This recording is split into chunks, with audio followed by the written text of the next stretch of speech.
Hello.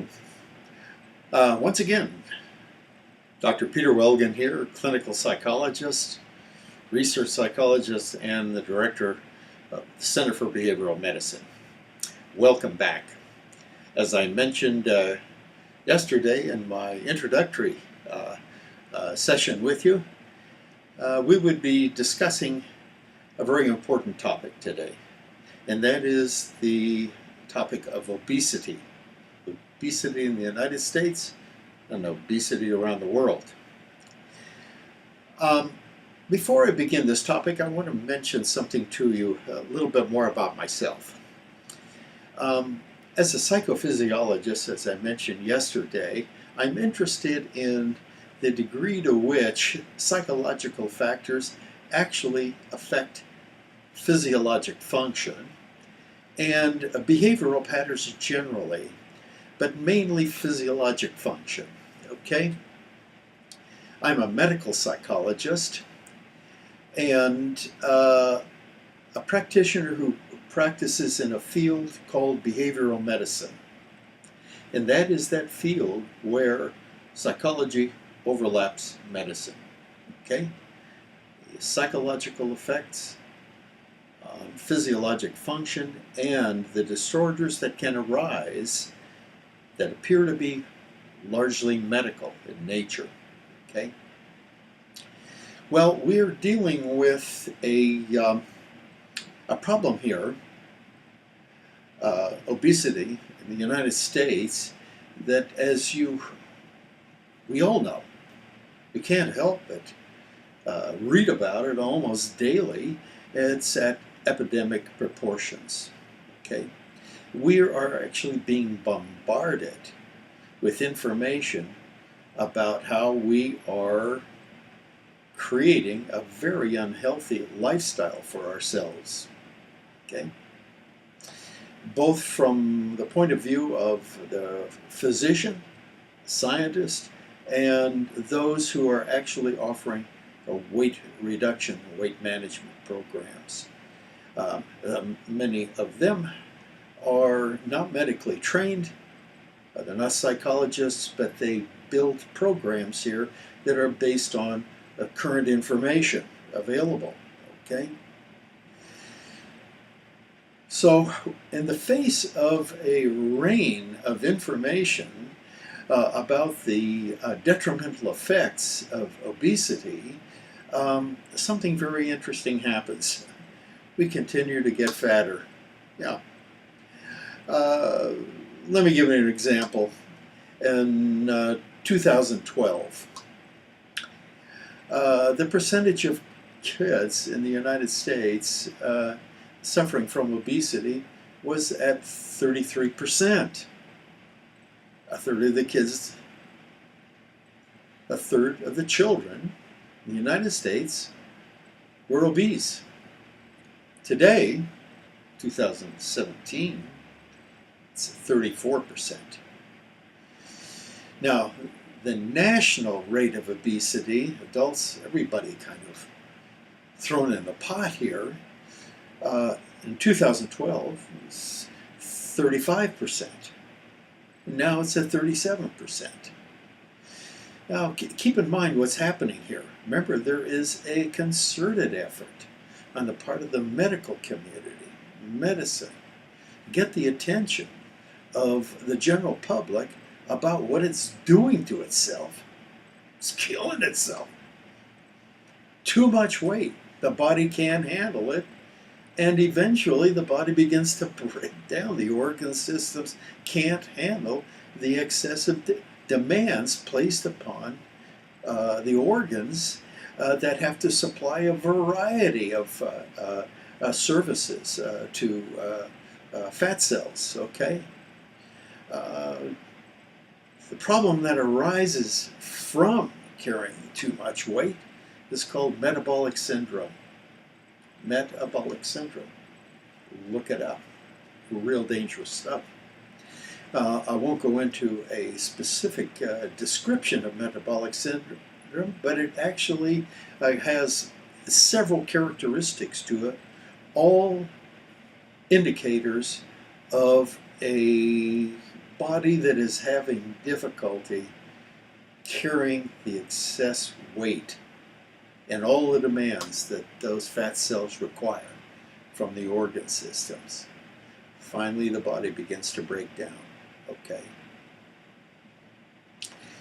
Whether you are a patient in a doctor's office and that physician is attempting to provide some help for you to lose weight, whether you're in an organized weight reduction program, or you're participating as a child in one of the school lunch programs throughout the United States, largely motivated by Michelle Obama, the difficulty of losing the weight and keeping it off remains the same. Now, the work that's being done nationally in the school systems now, and here in California, the results are not in. But what I have learned, what I've been following here, are efforts that, like so many others, are going to have very limited success down the line in producing major changes in behavior that produce major changes in weight loss over the years. Okay? So I've become somewhat skeptical about efforts we are implementing nationally to reverse this process. The evidence before us is one that is rather discouraging, and that is we continue to gain weight. I have some thoughts about how that occurs, and some of my ideas here that I have seem to be overlooked by the physician and the other practitioners who are attempting to intervene in this fashion. And I want to talk to you more about that down the line. We have a 4-part series on obesity. This is my introductory lecture today on it. But we're going to be talking about where we stand, what the problem is, some of the psychological thoughts about obesity, okay, from our community here of mental health professionals. Then I'm going to be talking about my own research, okay, and where I have taken it and begun to look at some of the things that I have found are overlooked in studies that are designed to try to alter the weight of individuals in those studies, okay? And then I'm going to be talking about habits, real important subject. And I'll tie that 4-session series up with an extended discussion of habits, habit pattern formation, how habits continue, and how habits are so difficult to break. Okay? Well, let's go back to my thoughts about the current situation. Okay? We have a 97% failure rate among participants in weight loss programs. That is, 97% of people going into weight loss programs fail to keep that weight off, because within about 1.5 to 3 years, they're right back where they started. In fact, there's a strong indication that they are heavier at the end of that period. I mean, it is really disheartening to realize you can't keep it off for more than about 1.5 years. I've been treating patients with obesity here for a long time, decades really.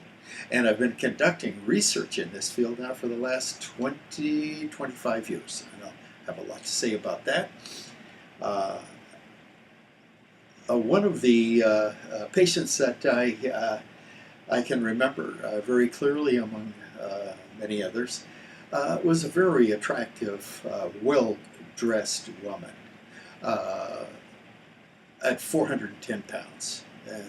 And she had come in somewhat desperation because she needed to have some help to actually lose weight from somebody who works in the field. That was me. She'd indicated that she'd become a real expert at understanding weight loss, how to lose it. The problem was she couldn't keep it off. In fact, she admitted that she had lost over 1,000 pounds herself and was actually in my office at 410. You become expert at losing and chasing new fads and chasing new recipes and chasing new weight loss programs. We become really good at that, okay? What we actually become expert at is trying something new, only to find that that doesn't work either. What is the diet du jour?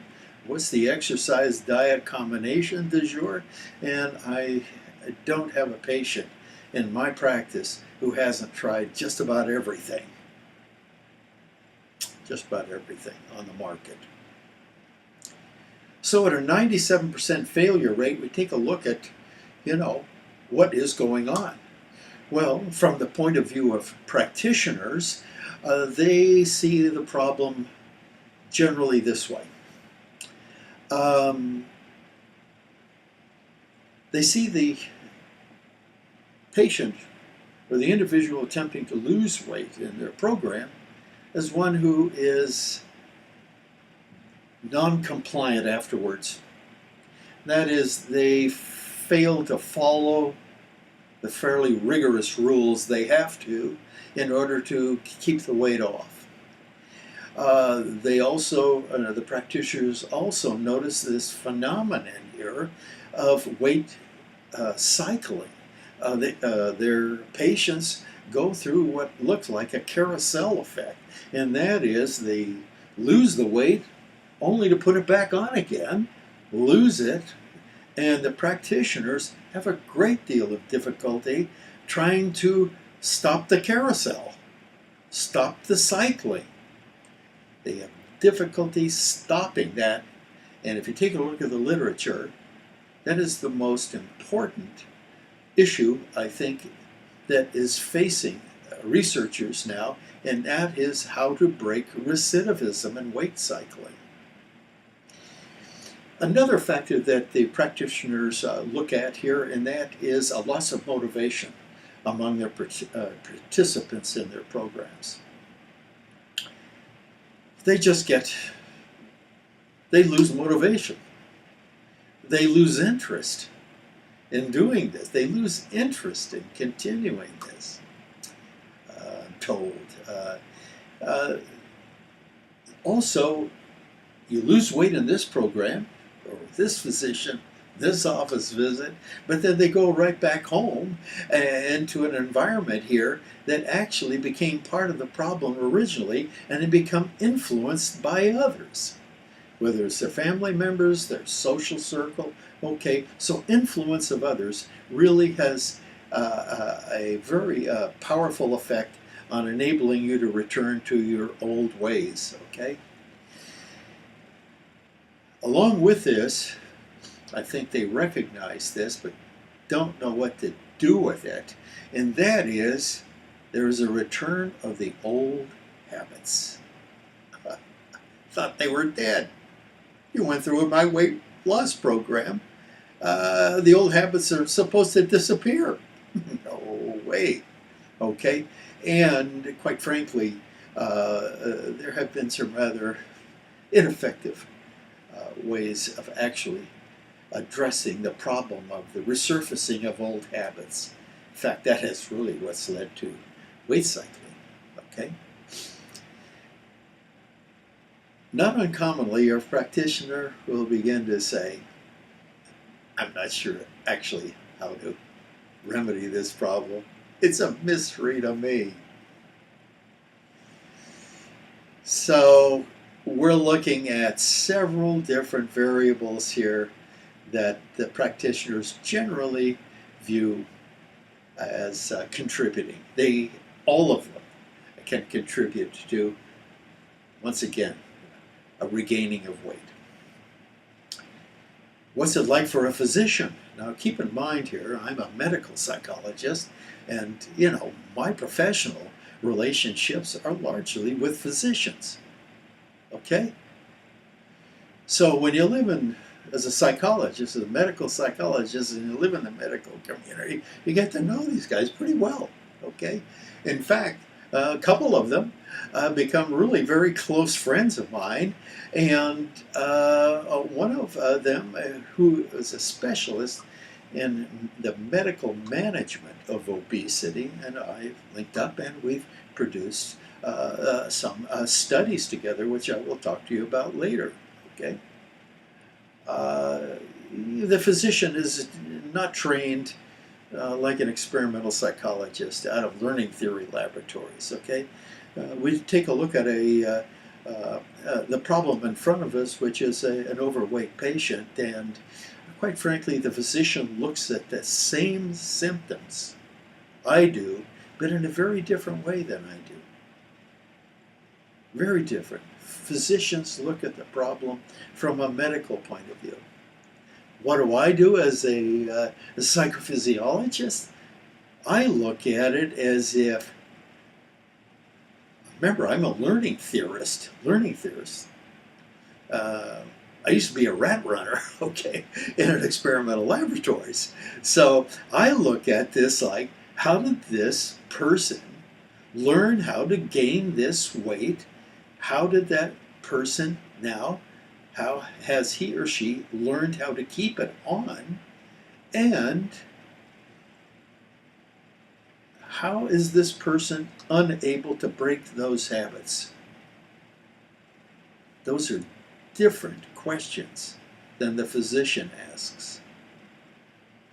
Or maybe anybody who doesn't come out of a learning theory laboratory. Okay, so my interest here really in obesity and every one of the topics that I'm going to be talking about in the future here has everything to do with how we actually learn to make ourselves sick. What are the conditions, the principles, the laws of learning that actually produce these habit patterns that are so resistant to extinction? We're going to be talking a lot about that, particularly with obesity. Okay.